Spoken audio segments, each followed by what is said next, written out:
ভাল্লুক ও বাঘের বন্ধুত্ব নিউমাইন। একদিন এক গভীর জঙ্গলে একটি ভাল্লুক আর একটি বাঘের দেখা হল। দুজনেই ছিল ভয়ঙ্কর শিকারী, কিন্তু সেদিন তারা খুব ক্ষুধার্ত ছিল। খাবারের সন্ধানে হাঁটতে হাঁটতে তারা একটি গাছের নিচে বসে পড়ল। ভাল্লুক বলল, আমরা যদি একে অপরের প্রতিযোগী হই, তাহলে কেউই ঠিকমতো খাবার পাবে না।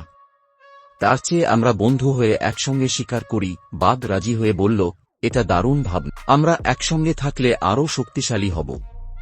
সেই থেকে তারা দুজন মিলে শিকার করতে লাগল।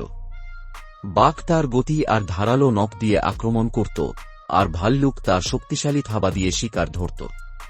তারা খাবার ভাগ করে খেত এবং একে অপরকে বিপদ থেকে রক্ষা করত।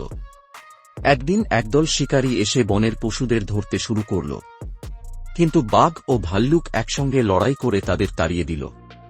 তখন সব প্রাণী বুঝল, বন্ধুত্ব আর ঐক্যই প্রকৃত শক্তি।